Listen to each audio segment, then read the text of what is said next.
The death of my favorite video game series, Skate 4. After Wait, 15 long wait. Skate 5 is happening soon, right? When's the last time we heard about Skate 5? 3 years ago? 2 years ago? I'm gonna check my phone right now. years of dreaming about the release of the fourth EA Skate game, we now have it, and it's another soulless, Fortnite-modeled microtransaction scam disguised as a video game. The EA Skate franchise what? entirely redefined what skateboarding games should feel like. Most fans look back on them as a near-perfect trilogy, so it was almost impossible to match expectations. It was fun. I remember playing Skate. It was fun. Obviously, 20 Hawk's Pro Skater is a better game for me personally. But yeah, Skate was still a fun game, dude. Skate was also a big influence how I dressed back in the day with the Vans and all that. Like the pants, the shirts, stuff like that. To a certain extent, not all the way, but to a certain extent. Because I was like, damn, dude, it looks clean, bro. Like the board looks clean, the outfit looks clean, that kind of stuff, right? I mean, I think that was the kind of the point in some ways. To when you dress up, especially in realistic clothes. Like, I'm pretty sure that boosts up some numbers for certain companies. I'm pretty sure. But the developers of this game got away with a slimy tactic. They framed the rebirth of this game as a way to give Oh, it is. I thought Skate 5. Okay, yeah. Okay, so Skate 4. Okay, that's the sequel. Okay. So what's going on with Skate 4? Like, I forgot all about it, dude.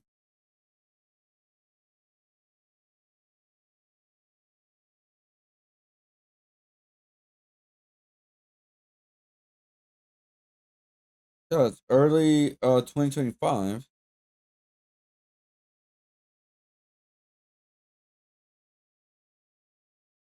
Hmm. Honestly, I have no idea what's going on. I wonder what website. Skate. Get ready to drop in San Amsterdam and with early access. Launch at the end of the summer 2025.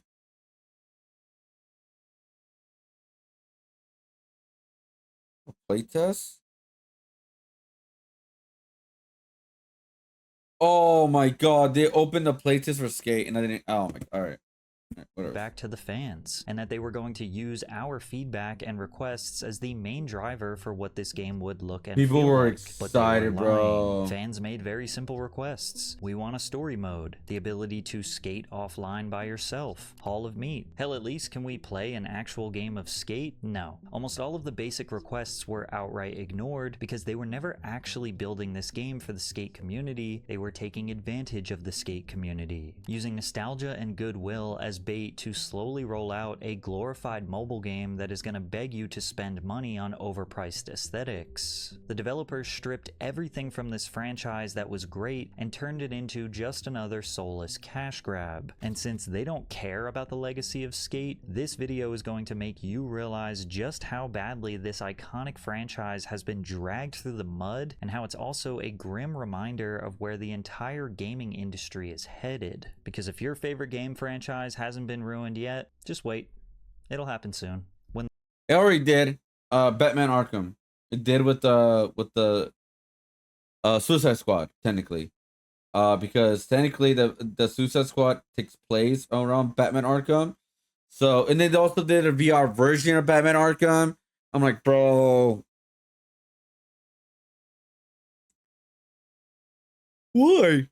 Like, why? the very first EA Skate was announced, their promise was to be a reflection of real skateboarding culture, that raw, gritty, and rebellious nature that was highly overlooked in the mainstream. The mainstream image of skateboarding was largely shaped by the explosive success of the X Games, which debuted in 1995 and saw massive viewership by the early 2000s, with millions tuning in to watch skaters like Tony Hawk, who cemented his legacy by landing the first ever 900 at the 99 X Games. Skateboarding was transformed from an underground artistic lifestyle into a polished global sport. And I'm not demonizing the X Games. I think it was an incredibly important facet to grow interest around the world. It was undeniably sick to watch Danny Way launch himself over the Great Wall of China, or Bob Burnquist dominate vert ramps. Bob is kicking a freestyle right now. But it's no Bro. secret that the corporate sponsors and TV-friendly presentation didn't represent the vast majority of skateboarders, who were skating in the streets, shredding handrails behind supermarkets, getting kicked out of parking garages, filming video parts on camcorders, and running from security guards. What added to the mainstream interest was the Pro success Skater, of the Tony Tony Hawk's, Hawk yeah, Pro Skater yeah, video yeah. game franchise. The fast-paced gameplay, iconic It was super fun. I mean, then also Tony Hawk's Underground, right? Also was a big influence. And then I think like I think there was like one big skater movie, and that's Lord Dogs of Dogtown. That was like the big skate type movie for sure, right? So they have all that around like somewhat close to each other in some ways. So I mean, yeah, skating was a big thing for me back in the day. I used to love skating. I used to play, like, you know, do a bunch of different kind of tricks, learn different things, and it was fun. I dropped it obviously when I kind of like moved on from that, but yeah, it was fun. It was fun overall. soundtracks, and exaggerated trick mechanics are literally some of my earliest childhood memories. But the franchise was never designed to simulate skateboarding with realism. Yeah, it wasn't moved real. to an Yeah. arcade-style gameplay where players could chain impossible combos, perform gravity-defying tricks, and grind on power lines. Each game was over the top and undeniably addicting. The first game sold over 350,000 units in just the first 2 months in North America, shipping a staggering 3 million copies worldwide by spring of 2000. Pro Skater 2 proved how dominant the game was when it broke the world record for the best-selling extreme sports video game in history, which sold over 2 million in the USA alone. As if that wasn't insane, it was beat out the very next year by Pro Skater 3, which is still the best-selling game of the series, selling over 7 million copies across all consoles to date. But things started to change when MTV became interested in skateboarding. They understood it wasn't just about acrobatic tricks, but the lifestyle and the culture behind it. They were crucial in introducing the rebellious nature of skateboarding to the mainstream. I got an alert. BB chat? What is that? What is that name? David Fall, how you doing? Please don't be a bot. Ironically, it started with Jackass, which was a show about ridiculous stunts, pranks. Bonjour. Kevin? What the hell is Kevin? Wrecking your body and laughing through the pain. But it was performed by mostly skateboarders and originally intended to just be funny cutaway scenes in between gnarly skate tricks. From there, MTV greenlit shows like Viva La Bam and Robin Big, who initially represented that skating counterculture. Oh, true. Transformed his house into what looked like French. Okay. How you doing? And would skate the streets with his bodyguard Big Black, whose job was to prevent other security guards from stopping Rob's sessions. Skateboarding had such a tight grip on the culture that MTV launched a show called Scarred, which didn't show insane tricks, but rather the exact opposite. Brutal bails, broken bones, and stunts that almost always ended in a trip to the hospital. Although the average person watched these MTV shows for the entertainment and chaos, it spoke to real skaters and aspiring skaters on a deeper level. Sure, the mega ramp is sick, but so is a backlip down a 10 stair, so is a blunt slide into the bank, or sometimes just a flowy driveway session rips harder than massive stunts. As these shows got more popular, street skating and the culture surrounding it became more interesting and entertaining than professional skating. And while the Tony Hawk franchise tried to capitalize on this movement aesthetically with games like Underground and American Wasteland, they had the same unrealistic, gravity-defying combos, but with a new texture. Then in 2007, EA Skate was announced, a game that promised it would not only look like realistic skating, but it would feel. It was a literally skate simulation, right? How you doing, by the way? How you doing, BB? We're doing awesome. We're doing great. Right now, working on a keychain design, or maybe a sticker, or a metal pin. I do not know, but welcome to the stream. Hope you're doing awesome. Bonjour, bonjour. Right now, we're watching a video called "The Death of My Favorite Video Game Series," aka Skate. I guess Skate 4. I've not been listening. I've not been hearing a lot of news about it. There was a play test people could have like signed up for. I didn't know anything about it, so it is what it is. Feel like realistic skating. And that's where we started. How do we capture the experience of skateboarding? All the physical feel, the feeling of actually cracking an ollie, the feeling of doing those tricks and getting that sense of mastery. As fans of the Tony Hawk series, it was time to really bring the feeling of skateboarding out. The first trailer they released embodies just how different this game was going to be.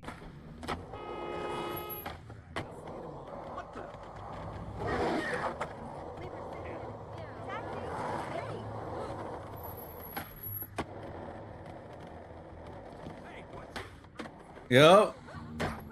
Pretty much the realistic of it. Power Yeah. lines above a city. Just bombing a hill or hitting an 8 stair was exciting enough. It was about hearing the realistic sound effects of the Yeah. wheels sliding The on sound was concrete. good, It was about feeling dude. the freedom of cruising in an open world. From the beginning, EA marketed Skate as a real skater's game. Yeah, Saying, simulation. just like your real first time on the board, feels a bit awkward at first, but with some practice, it opens up the more you play it. What made these trailers Which is even very more true. impactful was that they were being posted across YouTube at a time when most game studios were still relying on magazines or TV commercials. Black Box, the game's developers, leaned into the internet's growing skate community to spread the word. I have vivid memories of searching EA Skate updates on YouTube in 2007. And every day after school, watching the same few videos over and over again, just dying to play this game. I was devastated to find out that they Oh, actually, I've done that before with Smash Bros. I remember when after Melee was done, or Ish was done, I remember when they announced Brawl, I was looking at like updates, trailers on that stuff, and that's the time I didn't know anything about the gaming, the worst shows and all that kind of stuff. E3, like I said, I didn't really know about that, but I remember seeing like screenshots of like the new game Brawl, of like for like the new characters, Meta Knight, Sonic. I'm like, bro, I'm like, this is insane. And after that, yeah, it's like started learning more into it, watching like the behind the scenes stuff. I mean, technically, I still do that to this day in some ways, just differently, right? Like we watched like the Maximilian interview with the Mortal Kombat with collection. I'm super excited for that game. I cannot wait to play it. And yeah, I'm looking at like stuff what they're doing, what they're building, their art books and stuff like that. Like I'm excited. But yeah, that's like, but man, it would not be the feeling I got that of me doing that was for sure Super Smash Bros. Brawl when that game was announced. That's when I got that feeling. announced it would be exclusively released on next generation consoles, which at the time was the Xbox 360 and PS3. And at that time, I only had a PlayStation 2. So this was the first time that a game would be literally unavailable to me. And as much as it sucked, it kind of gave it this aura, like it was a new chapter for gaming. And it took months and months of begging, but ultimately I was able to convince my parents to buy me an Xbox 360 as well as Skate for Christmas in 2007. I still remember buying the console at Walmart, setting it up in my dad's living room, and sitting on the floor and staying up all night to play the game. Not to exaggerate, but it kind of changed my life. Skate actually introduced you and included real street skaters into the fabric of the story. You had E-Rod, Chris Cole, John Rattray, PJ Ladd, of course, Rob Dyrdek and Big Black. They even threw in real footage of real skaters and some cutscenes to And I'm telling you, the clothes, bro, like I said before, the clothes really did inspire me how I used to dress back in the day, right? That's why I still wear only Vans or Converse to this day, dude. That's the one thing that has not changed. Like my style of shoes have not changed, guys. But yeah, I remember like the hats, the long sleeves, the shirts, the skateboard designs, like so much stuff. Like I wanted it. Obviously, didn't have money for it. I couldn't afford it. But I remember I did get some stuff based on like this game.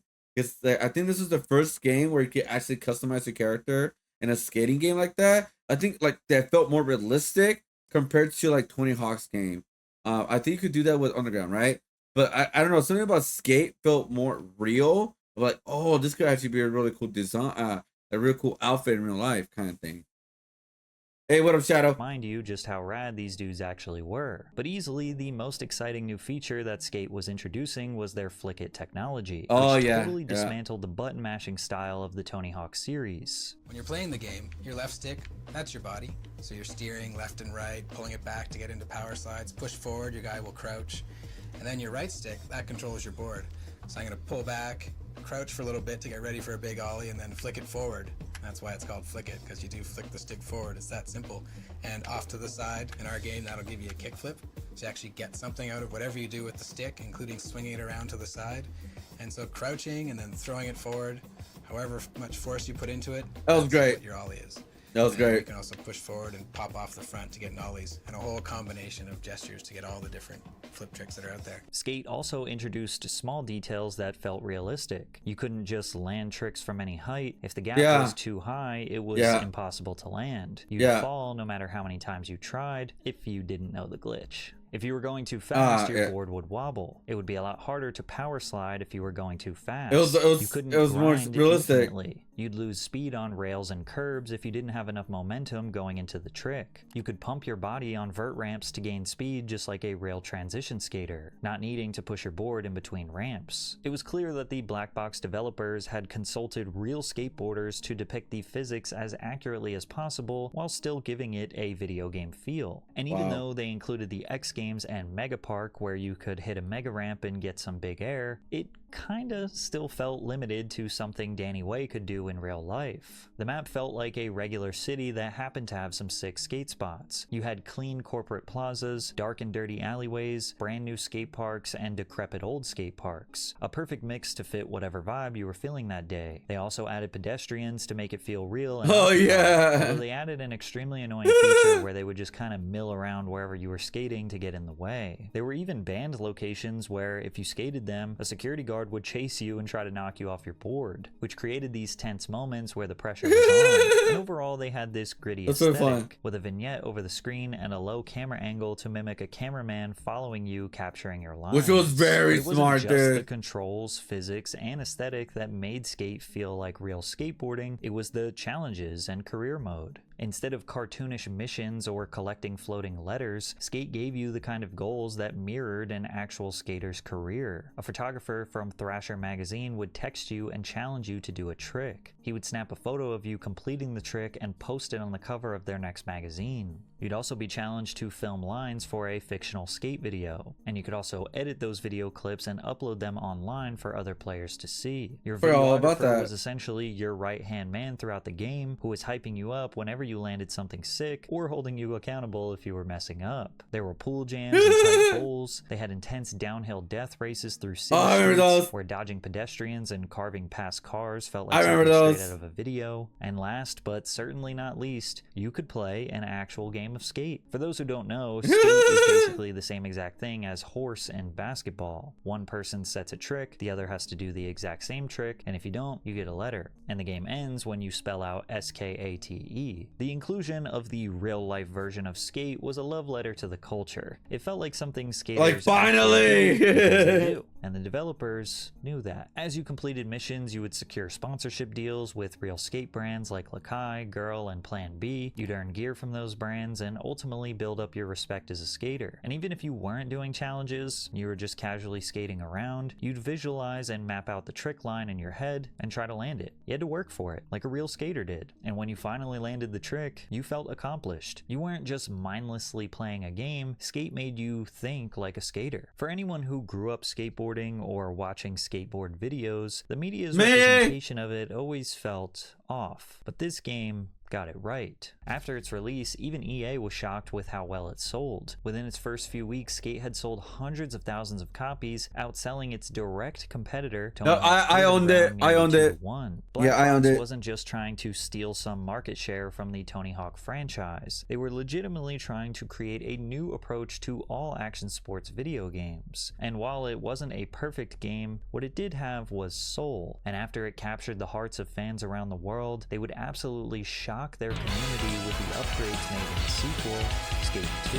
Skate 2 is considered by die-hard fans to be the best in the series. They took everything that worked in the first game and just pushed it a little further. The controls were just a little smoother, the animations were just a little more accurate, and the map was just a little bigger. But it didn't lose any of the things that made the first game so great. Well, besides the soundtrack. The second soundtrack is okay, it's good, it's solid, but the first game was too legendary to beat. The city of San Vanalona had changed after a massive earthquake, giving the map a more gritty, weathered feel. The wear and tear on your character was much more noticeable, being dirty, bloody, and bruised after skating and falling for hours. The introduction of the spillway. Yeah, I forgot what was the problem with Skate 3 again, guys. I played Skate 2, 1, 2, 3, but a 3, I did not have a lot of experience with it. I know, we didn't own it, we borrowed it for the most part. I don't remember what was wrong with Skate 3. It was kind of the same thing with how it happened with Def Jam. You know how Def Jam 1 was good, but Def Jam 2 was amazing, and then Def Jam 3 was okay, which is Def Jam Icon was it wasn't the same as the 2. It was a whole different new version of it kind of thing. was incredible. We would spend hours ripping through this thing at dangerous speeds. Yeah, I remember that. I remember that, dude. One of the most celebrated features in Skate 2 was the ability to get off your board and move objects around. Oh, yeah, I remember can't tell that. you how many times I played Skate 1 and just thought, man, if I could just get off my board and walk up these stairs. This was an absolute game changer. You could now drag ramps, benches, rails, and pads into position to build your own lines or reconfigure iconic spots. Crazy.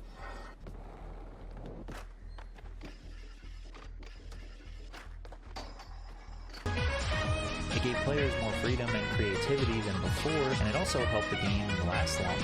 Yo, what up, Code Red Corey? How's it going? Wait, why I didn't get an alert? Did my alert turn off? Uh-oh. My alert turned off! No mames, man. Welcome to the stream. My name is Jonnyboig. I'm an artist. Just got done watching the review stuff, and I got out of work not that long ago, and so right now I'm just doing some art right now. I'm working on a potential keychain / mantle pin. I'm prepping for LA Comic-Con. That's my next art show. Recently I did Anime Expo, so right now we're doing this kind of like cat shark like character outfit design. It's not like a super quick crazy design, but I'm just like testing it out right now. But we've got a lot of big projects working on, which is tomorrow with my Think of Universe characters. But yeah, welcome to the stream. If you want to check out more of my artwork, it's all in the hips. Let's get it. It's all on my YouTube channel. If you got bored, you could start building your own spots. The career mode remained basically the same: magazine cover shoots, filming sick lines with real skaters like Eric Costin, Terry Kennedy, Jerry Hasu, but they also introduced the legendary Hall of Meat, which was a hilarious and brutal challenge mode that rewarded players for intentionally wiping out in the most painful way possible. The online mode in Skate 2 was also a massive step forward. While the first game had limited multiplayer functionality, Skate 2 fully embraced the online skating community. Players could now join free skate lobbies with up to 6 people, where they could explore the city together, hit spots, and session lines just like real life. Now you could share your skating experience, vibing and cruising through the city with friends across the world. But this was still 2008 and 2009, it wasn't the where greatest. most people were still not used to or just overly expecting an online gameplay element. The vast majority of skate players' preference was to still play alone or taking turns on the controller with friends in real life. Yeah, I really want you all to just look at, digest, remember, and feel this Skate 2 aesthetic, because after looking at all of these Skate 2 clips, the new game just looks like an absolute joke. The Skate franchise was now the standard for what a skateboarding video game should be like, and that was partially why the Tony Hawk series was starting to fall off. Skate 2 was an amazing sequel to an already amazing game, and that's when Tony Hawk's like brand was just officially done. I mean, they did the weed thing. I mean, honestly, after Underground 2 is where I kind of stopped like paying attention to it.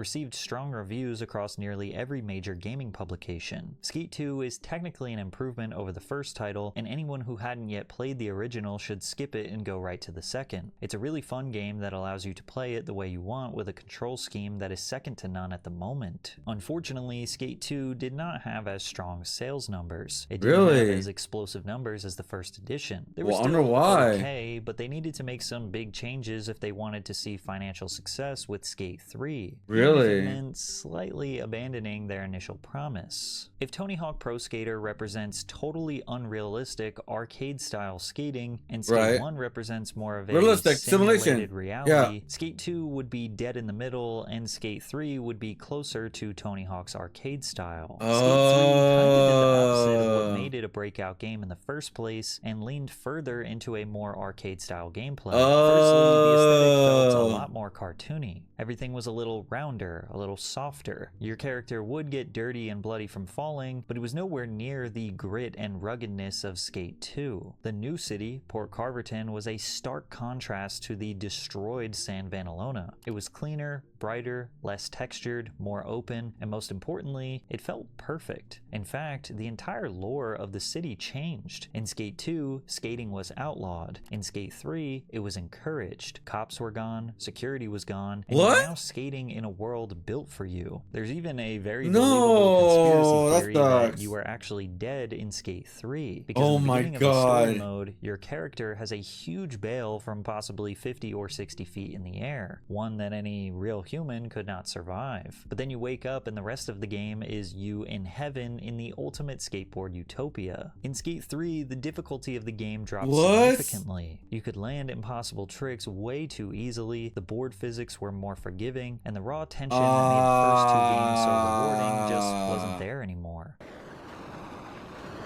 That was okay. Oh yeah. Oh no.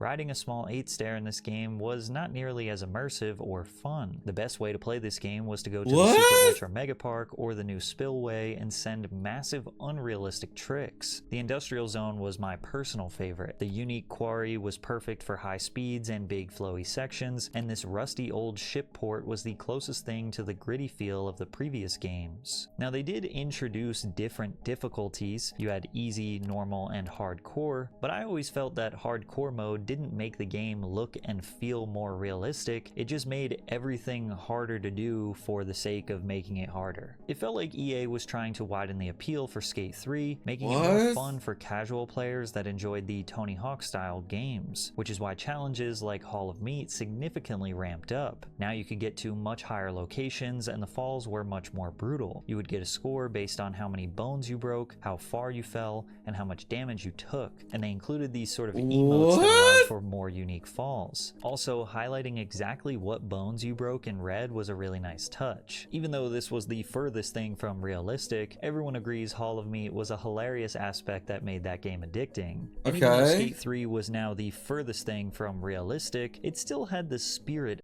See, that's what like I don't like experience with Skate 3. I don't remember fully. I do. I had a lot more experience with Skate 1 and 2, but 3 never. Did you guys ever play Skate, guys? Let me know.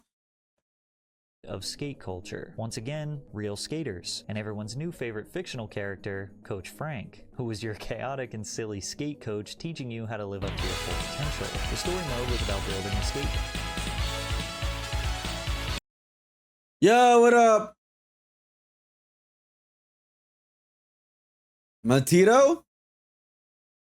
No, Mateo? Hey, what the fuck are you doing? Brand. You started as an underground skater with one goal: sell 1 million boards. That premise alone is a perfect metaphor that skateboarding often starts as an independent pursuit, but slowly transforms into something more corporate. You built a team, picked real sponsors, and grew your squad from local to mainstream. And even though Skate 2 is for more of the purists, I loved Skate 3. And even with the arcade-style gameplay, it still had enough respect and inclusion of real skate culture to be the perfect successor of the series. And this was during the era when YouTube was starting to become the center of gaming culture. Blackbox saw this and capitalized hard. They implemented a new Skate Reel replay video editor, which was basically perfect. You could do all these different camera angles, edit them with music and effects, and then just upload them straight to EA's servers or share them online. They also added an object dropper functionality so you could spawn ramps, rails, and props mid-session, basically making the entire map customizable. YouTubers like PewDiePie and Jacksepticeye started posting Skate 3 content and gaining millions of views. Skate 3 performed better commercially than Skate 2, selling over 2.6 million copies and became the highest selling game in the franchise,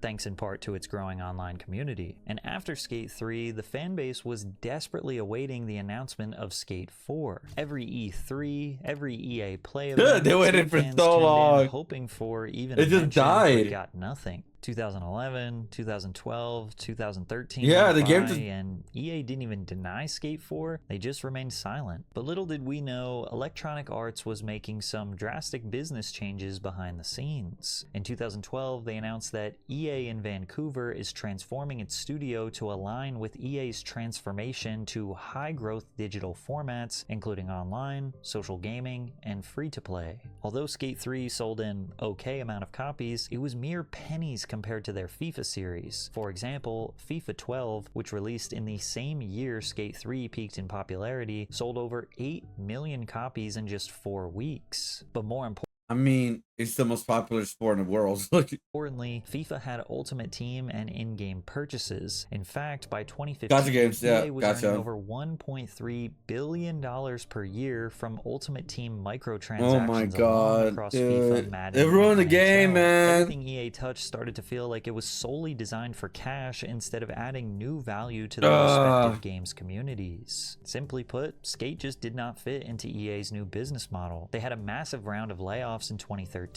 They closed PopCap Vancouver and Quicklime Games, a studio comprised of former EA Black Box employees that developed Skate. However, what EA didn't realize at the time was that Skate 3 was far from dead. In fact, over the next decade, Mods, it would become a lot more of popular videos, than yeah, ever, largely thanks to YouTubers like ZexyZek, who essentially rebranded Skate 3 from a kinda sorta realistic skateboarding simulator into a straight-up sandbox playground for ragdoll physics, massive jumps, and pushing the limits I think I'm getting botted. that developers couldn't have even imagined. Even non-skate fans were watching these videos Google. Oh my, I'm getting botted, man. All right. because it sort of Mr. Beastified the game. I would watch these videos Oh my God, stop.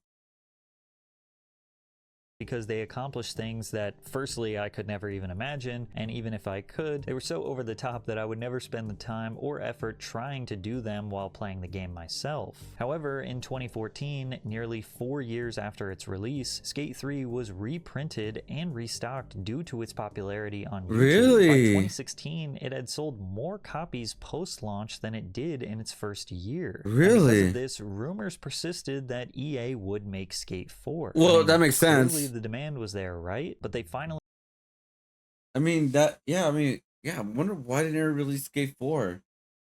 Because, I mean, at the time, I would not be surprised they added gotcha stuff onto it. Like, let's be honest. confirmed 7 years later in 2017 that they were not actively developing Skate 4. So the fandom gave up, and they just appreciated the trilogy for what it was. But then, independent studios started investing in the action sports genre. Games like Pipe and Skater XL popped up on Steam. Yeah, we providing saw a that. We saw simple, that. realistic action sports simulator. Skater XL actually challenged the original Skate's realism, where now you had to use both joysticks to control the board. This game was much harder to learn, but much more realistic. And suddenly, there was a resurgence in demand. And in 2020, at the height of the pandemic, in a time where misery persisted online, nobody believed what they heard at this EA Play event. The moment is here.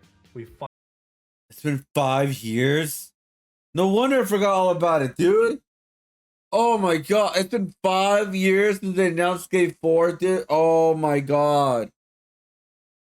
Oh, dude, time has went by so fast, dude. Like, oh, are you serious?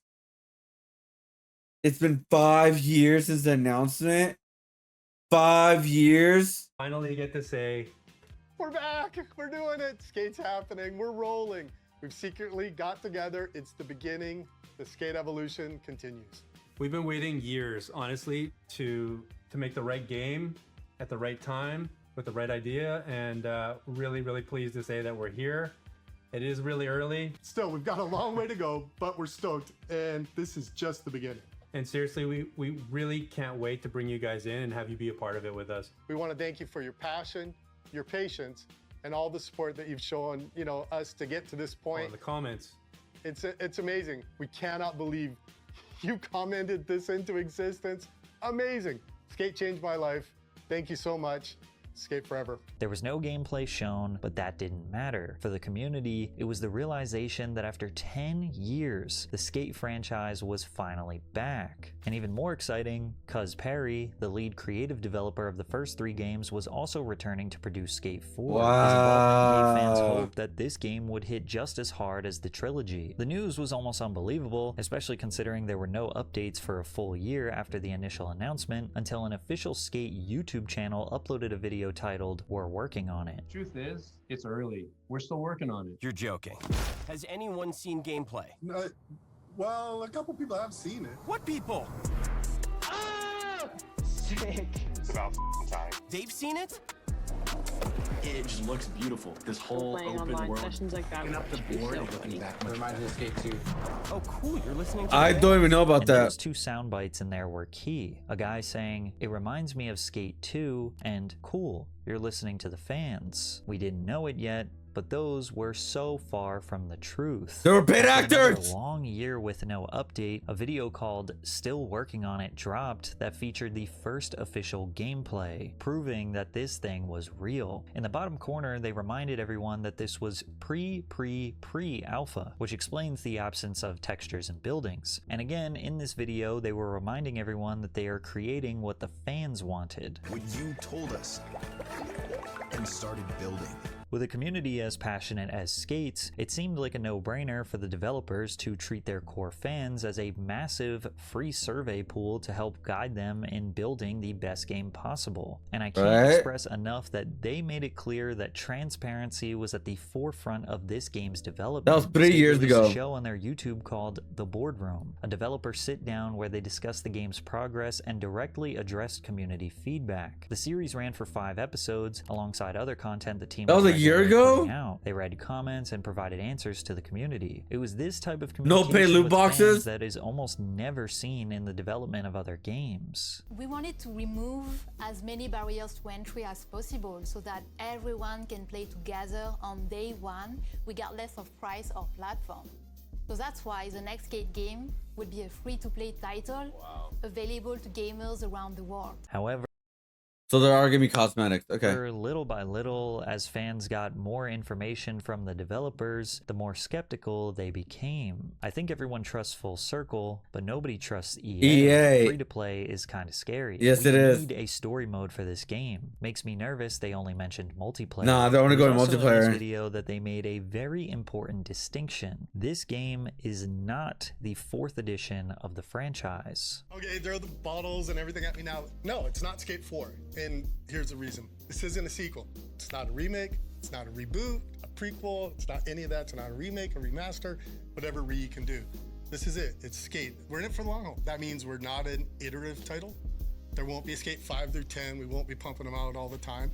We're going to do this. We're going to listen to what you guys say over the course of time and put the features that you guys want into it. Basically, they are saying this is an entirely new game, not a continuation of the original franchise.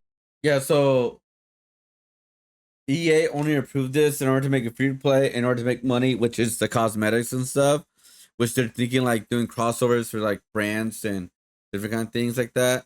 So, yeah, all right. They want to make it like a battle royale, like kind of okay.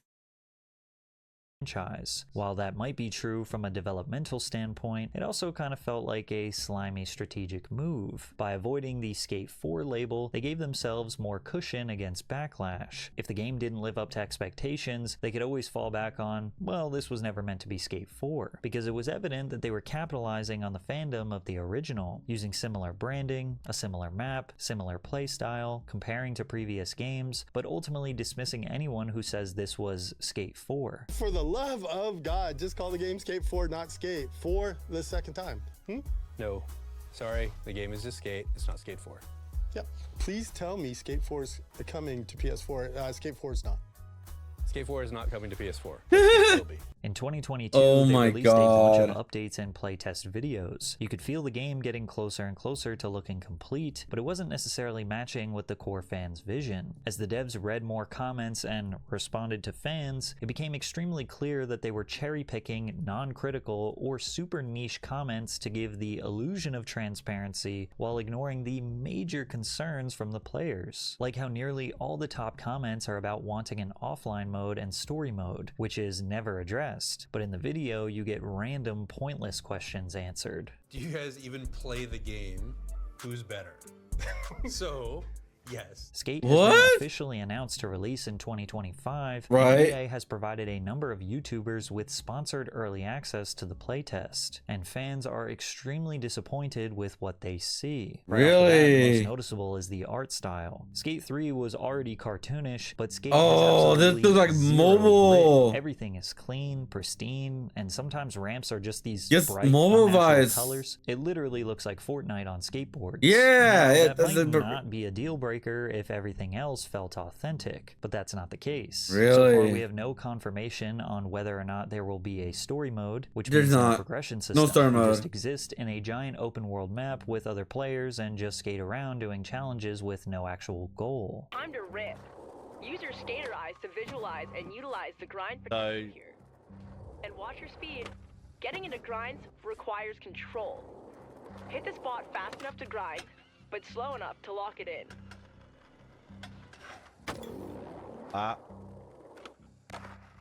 This is boring. Know the ledge. Nice. Those skater eyes are working. Skater eyes employed.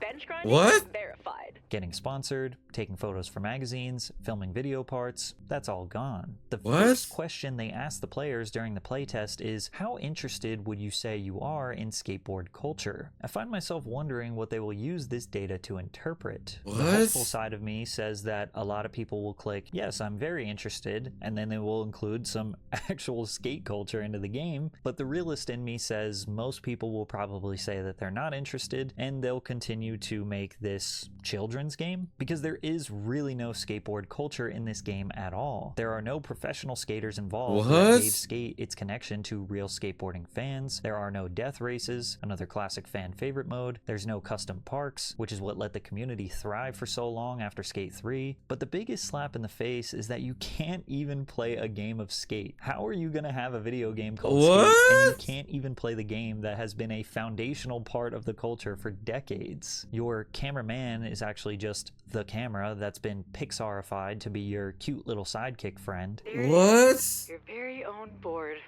Your key to the city. All of the skateboarding lingo has been removed. Whenever you complete a challenge, the narrator will say things like skater eyes deployed and bench grinding verified. It's all cute and quirky soft language so the kiddos can enjoy it while they rack up mom's credit card bill buying skins for their favorite skater. Which, by the way, if you want to buy a skate deck, a t-shirt, shoes, we're not talking about 50 cents or $1 a piece. These items cost $5 each. Basically, if you wanted to fully customize your skater head to toe and the skateboard, it'll cost you the same price as the entire Skate 3 game, which previously all customization was unlockable through the game's progression. Some other features that are absolutely detrimental are the always online mode. That means no more peaceful solo sessions, skating alone, just a vibe. You're forced into a server every single time you load up. If your internet connection is down, well, you can't play. It's extremely clear that this game was built for YouTube content creators and the kids who grew up watching them. The developers know that their young demographic holds Skate 3 as the crown jewel of the series, and the videos they watched growing up showed creators pushing the game to its absolute limits. Speed glitches, massive unnatural gaps, and Mr. Beast-like challenges. This new game was built entirely around that appeal because, well, they probably don't care about skate culture. Ironically, the YouTubers who want more high-flying stunts for content are going to have to film their videos surrounded by 100 other online players getting in their way. Each of the 3 games in the series start off with you completing a ollie, kickflip, or small stair set, similar to how any other real skater would start their journey. The first thing they make you do in this game is parkour scale the side of a building and then jump a massive mega ramp. The only people defending this game are children who grew up in this free-to-play model. The ones who don't remember a time when you could play a video game and not be constantly asked to buy more shit.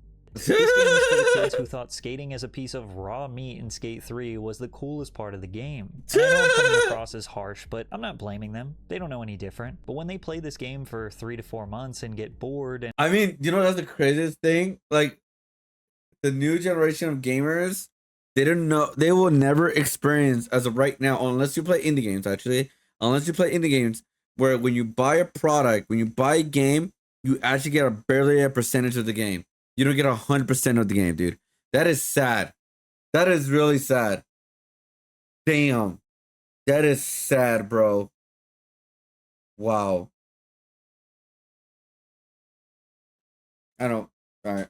And wonder why a game that had 15 years of hype died in a few months, rewatch this video and you'll see why. Then again, if you do just change your mindset a little bit and just accept that this isn't a true Skate successor and it's more of a acrobatic parkour game with a little bit of skateboard mixed in, I can even live with that. And it actually looks like it could be pretty fun for a bit, almost like a mobile game you play for an hour every once in a while. But the free-to-play model is something that literally every video game fan should be against. We have been purchasing video games for decades. We all understand that a company needs to make money, but buying something should mean that you own it. And if it's free, we don't own it. Once they decide to shut down the game's servers, you will never be able to play it again. Plus, I find it telling that even though this game is in its beta release, the only thing that is fully functional is the microtransaction store. In case I haven't been explicitly clear, this game is not a love letter to the Skate franchise or skate culture. This is a massive corporation using the die-hard skate fan base as a vehicle to sell digital cosmetics. The free-to-play model unfortunately has taken over gaming. It sounds good on the surface, but it mostly just ends with studios releasing incomplete. Majority of them fell. A lot of these free to game game models, what do you want to call them? The majority of them have failed the game, dude. The majority have shut down. I don't understand that people there's only very few games can pull it off. Not every game's gonna pull it off, and they know this, but they're willing to risk it because as soon as they get at least just one, right, just one free to game going, just one, they make all their money back. That's what they're hoping for. They're willing to lose millions or to get that $1 billion game online game. Games or good enough games, because in order to justify a $40, $50, $60, or $70 purchase price like they used to, they would have to actually make a game with depth. Making AAA games is insanely expensive. When a studio charges a one-time entry fee, there's a cap on how much money they can realistically make. Even if the game sells millions of copies, that fixed price can only earn so much money. But if they release the game as free to play, they won't make money up front, but way more people will try the game out, and they've essentially open the doors to an uncapped year-over-year revenue stream by people buying it in their shitty little fucking store. And this approach isn't just limited to Electronic Arts. Studies show that more than 50% of revenue for many major game publishers now comes from microtransactions. Games like Asphalt 9 have transformed into entirely ad-fueled casinos, where progress is deliberately slowed to nudge players towards spending real money. Even worse, the microtransaction model discourages innovation. Instead of building great games from the ground. Oh shit, I just realized I'm watching a stream to get my alpha code. Up that will last a lifetime, publishers focus on maximizing engagement, extracting more time and money from players through cosmetic items and pay-to-win features. You don't need to sell a complete game anymore, you just need to keep players hooked long enough to open their wallets. So for Skate, yeah, they might add real skaters in there, but you have to purchase them as a skin. There might be sick new maps. Oh my god. Let's see.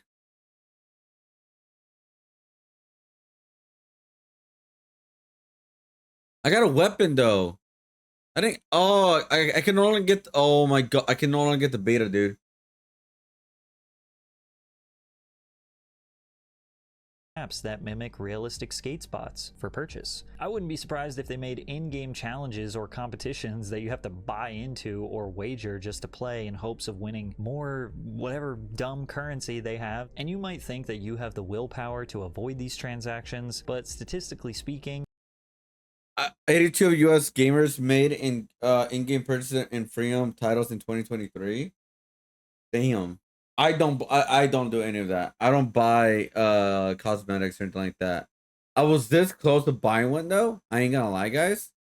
I was this close. And I was literally thinking about going to play Fortnite for the first time ever.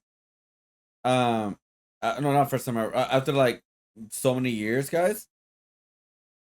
Just to get this the Power Ranger skin, one of them.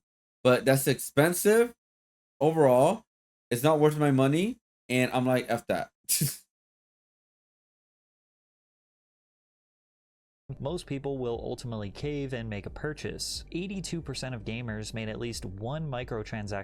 Oh, it's official open beta? Okay. Purchase in 2023. If you've spent dozens of hours playing a game, mastering its mechanics, and progressing through its challenges, then the developers are counting on you being more willing to part with a few dollars here or there to enhance the experience. This could mean buying a fancy outfit for your character, paying to unlock a new arena. See, that's I don't like that, man. I mean, like, Marvel Rivals, I have spent zero money on, and I had fun with that game, right? So like I said, I had the willpower to like ignore all this like cosmetic bullshit, but majority of people, the new gamers, oh my, this is what they grew up on.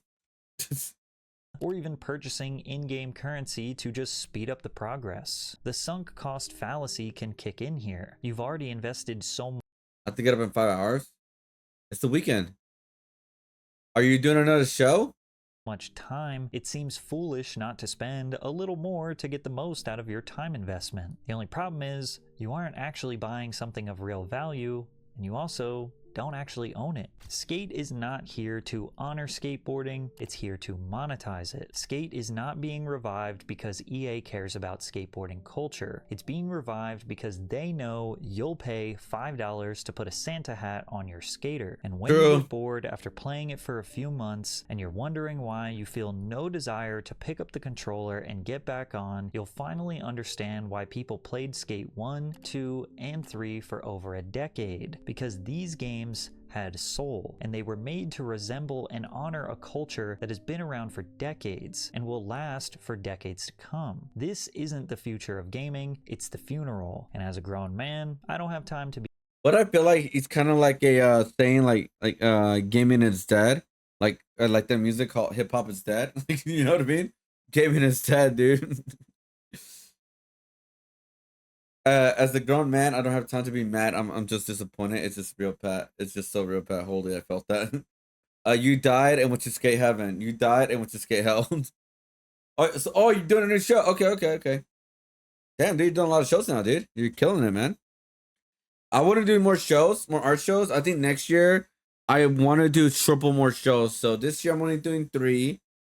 So next year I want to do 9. It's possible. We'll see what's gonna happen. But yeah,